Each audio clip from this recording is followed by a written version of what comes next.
Uma rota antiga usada pelos primeiros povos da humanidade, indígenas, viu? E que agora está sendo catalogada. Uma trilha chamada Trilha de Peabiru. Pessoal, um antigo caminho que cruzava o continente sul-americano, que atravessava diversos estados brasileiros, como São Paulo, Paraná e Santa Catarina, além de países como Paraguai, Bolívia e Peru.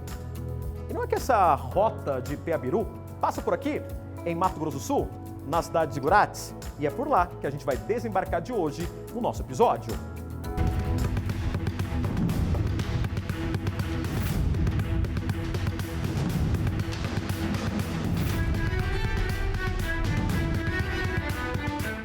Quem foram os viajantes que percorreram o caminho mais ancestral de Mato Grosso do Sul? Até onde as estradas de Peabiru estão interligadas com o resto do mundo? E quem teria construído esta malha viária? Por qual motivo? O grupo sai mais uma vez a campo. A pesquisa tem mais de 20 anos, mas só agora ganhou maior proporção. A equipe de pesquisadores, denominada Dáquila, que significa Buscadores de Si Mesmo, uma associação que nasceu em Zigurates, a cidade que fica no topo da Serra de Maracaju e atrai pessoas do mundo inteiro em busca de respostas existenciais, saúde e qualidade de vida. Aqui, dentro do laboratório, a pesquisa sobre as influências da anomalia do Atlântico Sul, que está sobre o Brasil e traz impactos de radiação no campo eletromagnético da Terra e também reflexos para o físico e emocional das pessoas. Bioenergético, esse campo aqui é bioenergético, são forças elétricas e magnéticas que podem ser afetadas. Isso está dentro de você, assim como está dentro do planeta. Só que no planeta é uma outra fonte, é uma outra forma que essa energia é criada. A nossa é biológica, no planeta é química, lá tem uma outra formação dessa energia toda. Turistas também vêm conhecer o caminho de Peabiru, que passa pela cidade de Zigurates. A equipe formada por geógrafos e arqueologistas e o Irandir Fernandes, presidente do grupo, refazem o caminho que existe em Rochedo, Mato Grosso do Sul. E é também o mesmo caminho que está em outras partes do mundo. E eles mostram com exclusividade para a nossa equipe.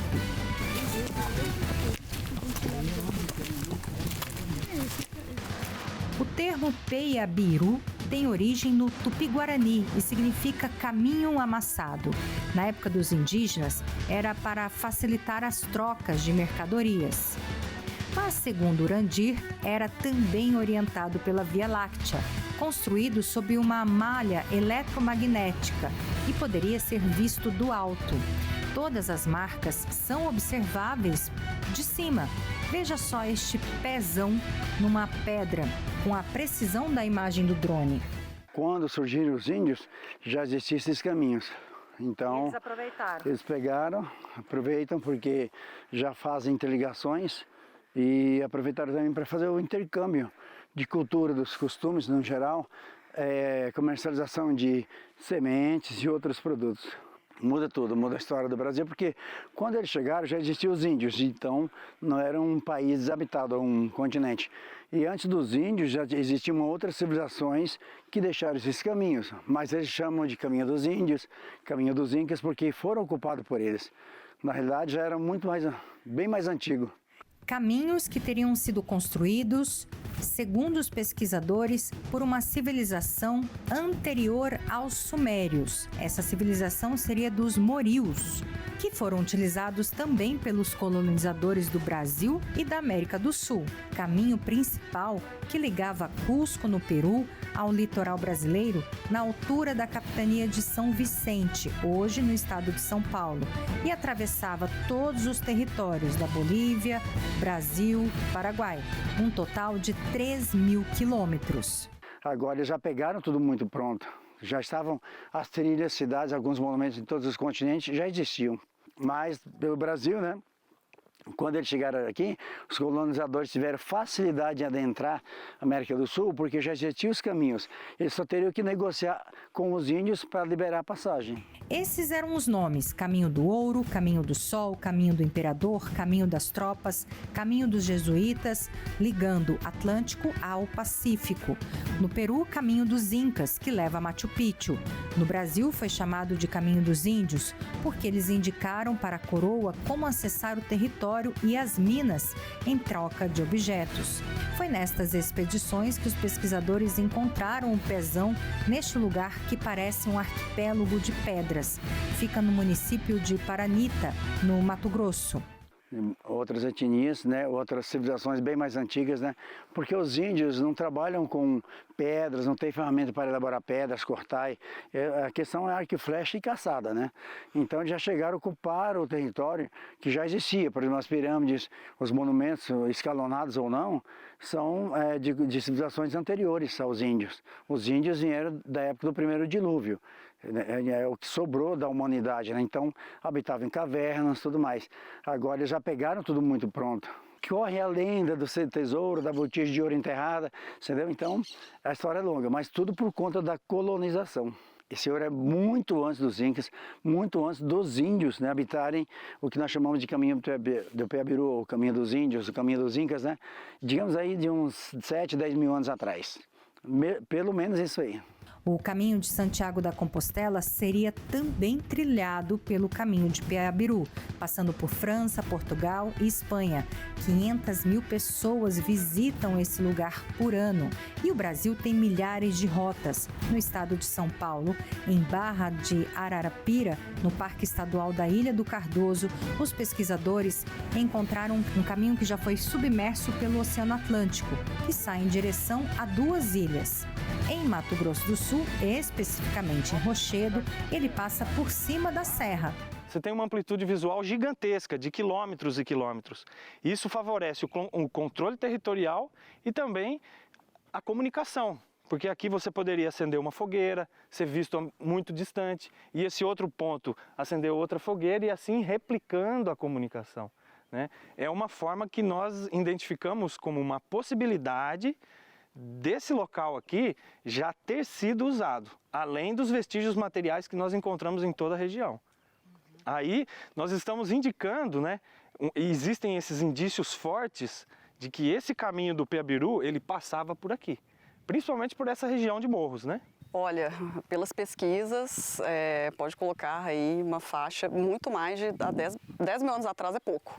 Pelo que a gente tem pesquisado, os objetos que a gente tem encontrado, não só aqui, mas em diversas partes do mundo que a gente já visitou e a gente teve a oportunidade de ver o que outras equipes também estão achando aí de objetos, são indícios de uma civilização muito mais antiga do que a gente tem conhecimento até hoje. Um pouco mais à frente, indícios e marcas feitas na rocha. Esses círculos sempre juntos, de 3 em 3, representando o número perfeito na matemática universal. Todas as marcas que vamos verificar, todas elas têm um tripé, fazem um tripé, um triângulo, né? Então, essa triangulação, eles consideravam como se fosse um ABC, como se fosse Pai, Filho e Espírito Santo, ou como se fosse o divino, como se fosse energias, né, das polaridades, positivo, negativo e neutro. Então, para nós, nas pesquisas, vimos que houve uma intervenção, talvez de uma civilização muito mais avançada, com uma tecnologia muito mais elaborada, que provocaram essas marcas em baixo relevo para deixar para, posteriormente, as pessoas fazerem uma apreciação ou um estudo, né? Então, não seria obra da natureza. Tem outras marcas que acontecem, mas... Tem um risco perfeito aqui, não dá para perceber, não pode ser marca d'água, nada assim, né? Porque parece que foi cortada mesmo a pedra, Sim, né? parece que foi cortada, né? E existem outras marcas bem mais elaboradas e uma simetria, né? Então, nós podemos ir para outras ali para ver que não faz parte de uma obra da natureza, de alguém esfregando uma pedra aqui, riscando, marcando, né? Então, é muito mais elaborada. A gente pode diferenciar as duas marcas, né?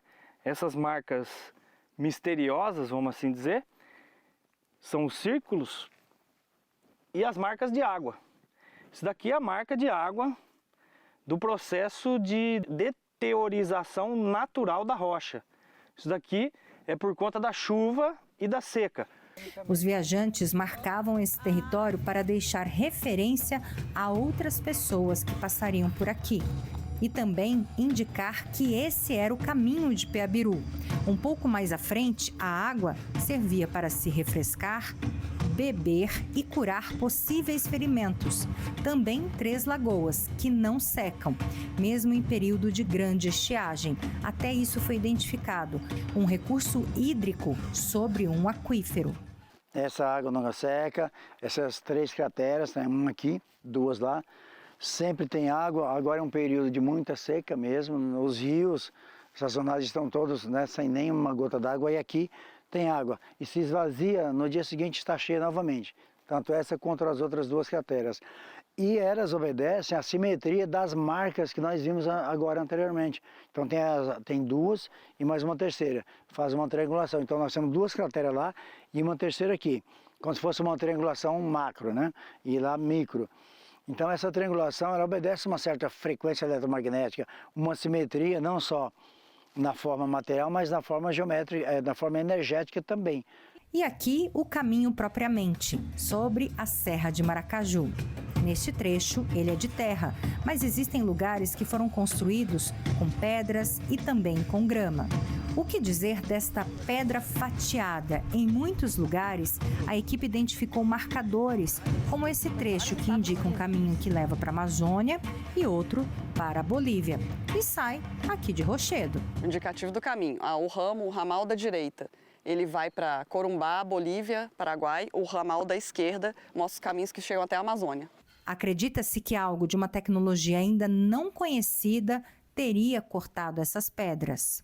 Essa pedra, a tecnologia para cortar essa pedra é a mesma tecnologia que nós vemos, por exemplo, no Egito, né, quando eles cortaram as pedras para a pirâmide do Egito. A gente vê, por exemplo, em algumas gravuras rupestres, na Pedra do Ingá, é um exemplo, tá? Que também a gente pode utilizar aqueles desenhos perfeitos em pedra que você não sabe como é feito. Por exemplo, Machu Picchu, Ollantaytambo, que também é no Peru, que tem aqueles cortes exatos que você não consegue passar nenhuma agulha ali dentro daqueles cortes. Então, é a mesma tecnologia que foi utilizada para cortar essa pedra. Seguimos o caminho em busca de mais evidências e chegamos às cavernas da região de Rochedo, algumas marcas nas cavidades. Os arqueólogos da equipe já identificaram registros rupestres da pré-história. O caminho de Peabiru passa exatamente aqui em cima. Está caindo a luz, chegando à noite, e os viajantes daquela época precisavam de um abrigo para passar a noite. E encontravam esse repouso nesta caverna. Os pesquisadores encontraram artefatos da Idade da Pedra e também da agricultura. Estamos falando de 4.000 anos antes de Cristo. E agora essa área está toda isolada para preservar esse local. Nós estamos fazendo a salvaguarda do patrimônio. Estamos protegendo as entradas das cavidades que fazem parte dessa propriedade, né? Estamos deixando o material arqueológico protegido para que os turistas não coletem, não levem embora. E instruindo, né, uma boa parte dos grupos turísticos que vêm aqui sobre a necessidade de estar sempre protegendo, né, de evitar riscar a parede e, caso identifique alguma coisa, que comunique. A parceria entre a Associação Dáquila Pesquisa e Secretaria de Turismo do Estado de São Paulo autorizou a pesquisa na região. E a pesquisa é uma forma de proteger e salvaguardar esses caminhos, que só no estado de São Paulo tem 5.000 quilômetros e está em 25 cidades. Um drone de última geração de tecnologia americana, avaliado em R$500 mil, consegue com exatidão identificar as modificações nas rochas, sem desmatar a vegetação. O trabalho pode ser inclusive feito à noite. O resultado são essas imagens no computador. Aqui é o local com vegetação. Esta já é a imagem do drone sem a vegetação. Ó, aqui todas são trilhas, ó. Aqui é trilha, aqui por cima é trilha. Se nós fôssemos procurar esses padrões aqui sem a tecnologia, a gente poderia demorar uma vida inteira, talvez a gente não conseguisse nem achar esses padrões. Com a tecnologia, um trabalho que poderia demorar aí 20, 30 anos ou nem acontecer, ele foi feito em menos de meia hora. Então, você identifica os padrões pela imagem, isso daqui é uma mata, né, fechada, nós identificamos os padrões pela imagem e nós fomos direto até o ponto. Em menos de meia hora, os 4 sítios já estavam localizados e registrados. Nesta mesa está o resultado de mais de 20 anos de pesquisa. Todo o material recolhido e catalogado, registrado junto ao IPHAN, estavam em estradas e dentro de cavernas. Foi guardado para proteção. Nada do que está aqui foi escavado, nada foi retirado, nada foi comprado. Essa tecnologia é muito semelhante, provavelmente igual à tecnologia que os incas usavam. Como a gente está na rota do Peabiru, a gente está estimando e colocando que isso é uma troca tecnológica entre as populações que viviam aqui e as populações que viviam no Peru. Ninguém colocava uma pedra dessa nas costas e viajava pelo mundo, mas a tecnologia viajava junto com cada pessoa. E nas trocas culturais, nos encontros, uma pessoa explicava para a outra como é que ele poderia fazer para amassar um grão, né, para armazenar o grão, para fazer o alimento, para manipular algum tipo de remédio. Então, esses objetos eles seguem a mesma tendência em vários locais do mundo. Alguns materiais são até do período colonial. Esse artefato foi encontrado por vizinhos em uma caverna próxima aqui, a mais ou menos 8 quilômetros, e são vários artefatos da época Brasil Colônia. Então, o material é ouro nórdico, alumínio, zinco e cobre.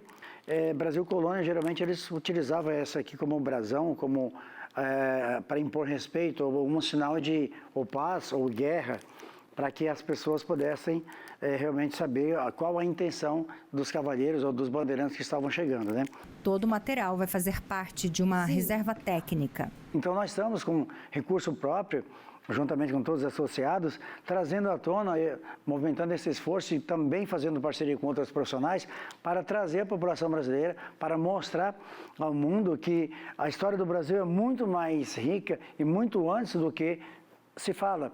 Então, com certeza vai ajudar a reescrever a história do Brasil, ou complementar a história do descobrimento do Brasil, porque todo esse material aqui, exceto esse, mostra que é muito antes do Brasil Colônia. Tudo isso aqui já existia uma ocupação. Então, quer dizer que a história não está contada de uma maneira muito real, muito fiel.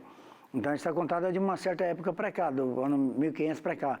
Agora, antes disso aí, já era colonizado, já era povoado. E o que existe no Brasil, em termos de arqueologia, botaria, vamos dizer assim, o Brasil como o primeiro do mundo em termos de descoberta arqueológica, revelação de observatórios astronômicos feitos em pedras ou através de outros monumentos mais. Então, tudo isso não fica perdido, porque a maioria está sendo soterrado, está sendo levado embora do Brasil por outras instituições não nacionais e acaba que toda a riqueza ficando em mãos de pessoas que não são brasileiras, né?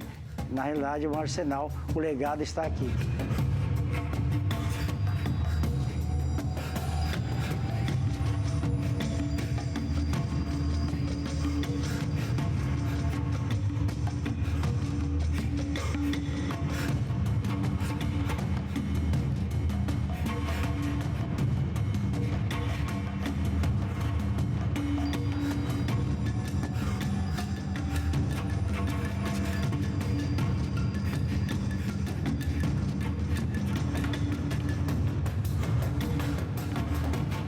Pessoal, olha que bacana, né? Rota de Peabiru.